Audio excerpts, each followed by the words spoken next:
Hello guys, welcome to my channel गोयोलॉजी।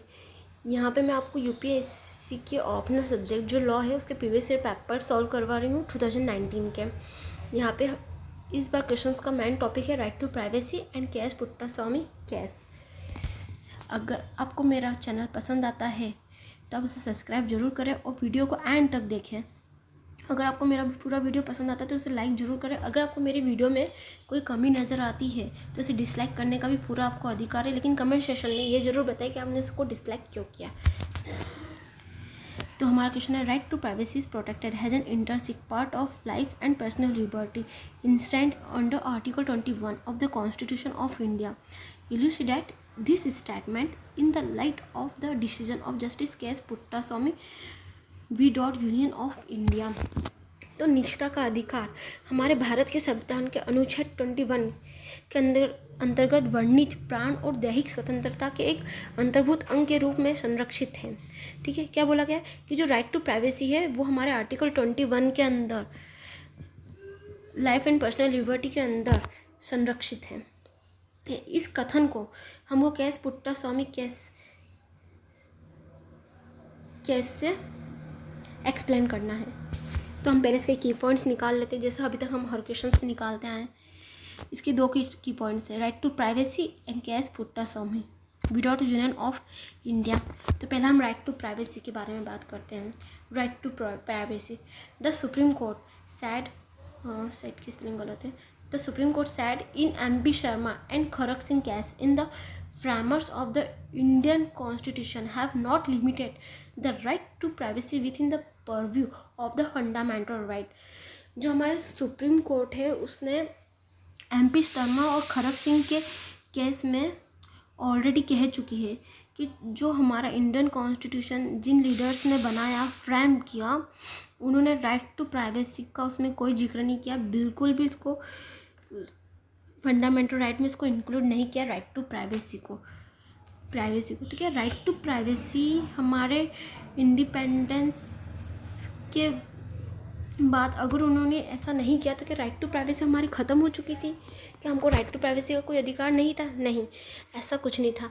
Right to privacy का अधिकार हमको जन्म से ही मिला हुआ होता है। ठीक है, पर लेकिन क्या लीडर्सों के दिमाग में ये बात नहीं आई थी? जी बिल्कुल आई थी। ये बात जिन्होंने कॉन्स्टिट्यूशन फ्रेम किया था उनके माइंड में ये बात ज़रूर आई थी।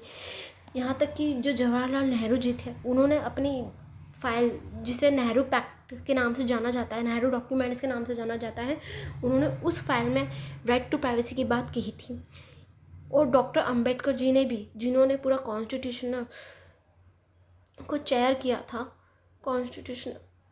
था, उन्होंने भी ये राइट टू प्राइवेसी की बात की थी। फिर भी इसको इंक्लूड क्यों नहीं किया गया फंडामेंटल राइट्स में?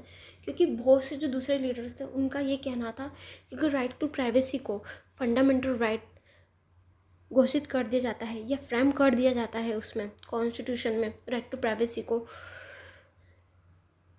तो बहुत से लोग इसका गलत फ़ायदा उठा सकते हैं। जैसे कानूनी कार्रवाई में दिक्कत आ सकती है। ये खरक सिंह केस में हो भी चुका है। यहाँ पे यूपी पुलिस खरक सिंह के पर्सनल डिटेल्स कोर्ट के सामने प्रूव करने के लिए, उसके गुनाह को प्रूव करने के लिए उसके पर्सनल डिटेल्स खंगालने की कोशिश करती है। तो खरक सिंह रिट दर्ज कर देता है आर्टिकल 32 को लेके सुप्रीम कोर्ट में कि ये मेरे राइट टू प्राइवेसी का हनन है। उस वक्त भी कॉन्स्टिट्यूशनल बेंच बिठाई जाती है और राइट टू प्राइवेसी के बारे में चर्चा की जाती है। तो ये डिक्लेयर करते हैं कि right to privacy unconstitutional declare कर दिया जाता है उसमें। लेकिन अब वापस राइट टू प्राइवेसी का जिक्र क्यों किया गया? आधार की वजह से।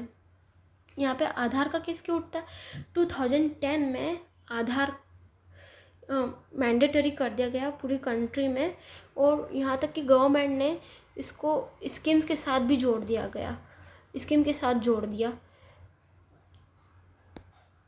तो हमारे केएस पुट्टास्वामी जो रिटायर्ड जस्टिस थे कर्नाटक के हाई कोर्ट के, उन्होंने 2012 में एक पिटिशन फाइल करी आधार की वैलिडिटी को लेके। ऐसा उन्होंने क्यों किया?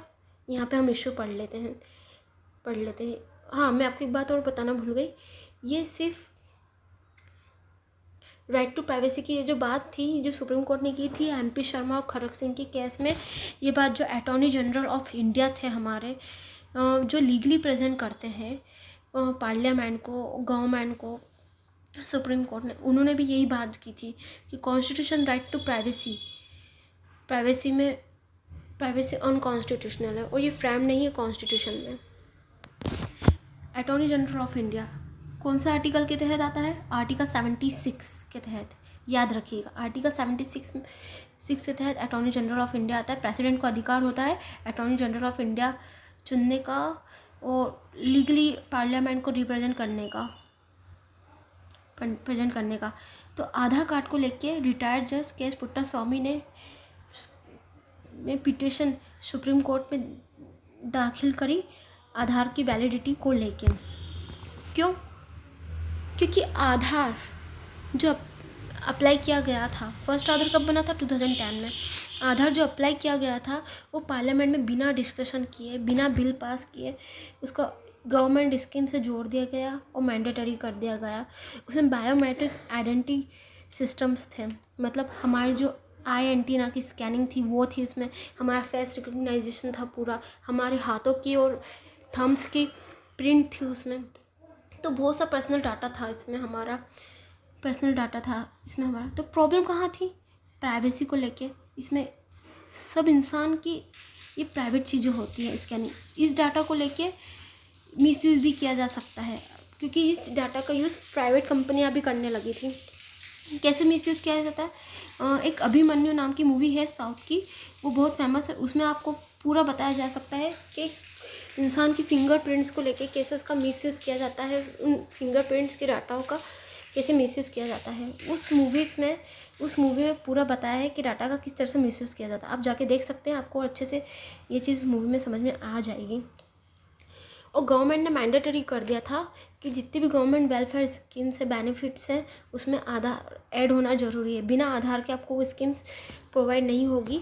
तो उस वक्त के एस पुट्टा स्वामी जी का ये कहना था कि गवर्नमेंट स्कीम्स हर पब्लिक का फंडामेंटल राइट है, इसमें आधार नीडली होना ज़रूरी नहीं है। पर लेकिन मेन मुद्दा क्या होता है? राइट टू प्राइवेसी का।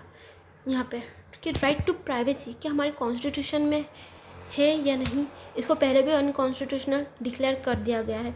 तो जो हमारी 5 जज की बेंच थी उन्होंने ये केस 9 जज की बेंच को रिफ़र कर दिया, क्योंकि ये आधार के वर्डिक्ट के पहले कि आधार कार्ड मान्य है या नहीं, इसके वर्डिक्ट के पहले ये चीज़ पता होना ज़रूरी है कि राइट टू प्राइवेसी कॉन्स्टिट्यूशनल है या अनकॉन्स्टिट्यूशनल है, ये जानना ज़रूरी है। तो फिर इस चीज़ पे मुद्दा उठा और इस चीज़ को 5 जज की बेंच ने 9 जज की बेंच को कोर्ट रिफ़र कर दिया, कॉन्स्टिट्यूशनल बेंच को रिफ़र कर दिया। अच्छा, कॉन्स्टिट्यूशनल बेंच कौन सा आर्टिकल के तहत बनती है? आर्टिकल 145 के तहत। अब ये तो रिफ़र कर दिया। तो 2017 में जो 9 जज की बेंच थी सुप्रीम कोर्ट की, उनका क्या डिसीजन आया राइट टू प्राइवेसी को लेके? सुप्रीम कोर्ट का कहना ये था कि right to privacy is protected as an interesting part of life and personal liberty enshrined under article 21 of the constitution of India. मतलब राइट टू प्राइवेसी एक फंडामेंटल अधिकार है हर एक इंसान का, और उसको आर्टिकल 21 के अंतर्गत वर्णित कर दिया गया। और उसका जो आधार का जो वर्डिक्ट है, उसका वर्डिक्ट क्या रहा? 2016 में आधार का एक्ट पास किया गया। फिर आधार के एक्ट को लेके बहुत से सेक्शंस के मामले भी सामने आए कि बहुत से सेक्शंस उसमें क्या थे? अनकॉन्स्टिट्यूशनल थे। जैसे मैंने आपको बताया कि प्राइवेट सेक्टर बहुत हद तक इस डाटा को मिसयूज़ कर सकता था। इस डाटा का मिसयूज़ हो सकता था प्राइवेट सेक्टर में। तो जैसे पहले अभी तक मोबाइल नंबर जैसे हम ले रहे थे तो उसमें भी आधार कार्ड वैलिड कर दिया गया था। ऐसे बहुत से सेक्शंस आधार कार्ड में थे, आधार एक्ट में थे, उन्हें रिपील्ड किया गया और आधार एक्ट को वैलिड करार दिया गया 2018 में। यह आधार एक्ट का वर्डिक्ट था जो 5 जज की बेंच ने सुनाया। 9 जज की बेंच ने राइट टू प्राइवेसी पे वर्डिक्ट दिया और 5 जज की बेंच ने आधार पे वर्डिक्ट दिया। इन दो चीज़ों में आपको कंफ्यूज नहीं होना है। 9 जज की बेंच ने राइट टू प्राइवेसी हमारा आर्टिकल 21 में वर्णित है, फंडामेंटल राइट है हर इंसान का, और 5 जज की बेंच ने आधार के वर्डिक्ट पे फैसला सुनाया। उसके बाद भी जो 5 जज की जो हमारी बेंच थी, आधार जिन्होंने आधार की वर्डिक्ट सुनाया, उसमें से जो एक जज थे जो थे उनका नाम था चंद्रचूड। वो सिर्फ एक सिंगल जज थे जो अगेंस्ट था आधार के वर्डिक्ट के लिए। क्यों?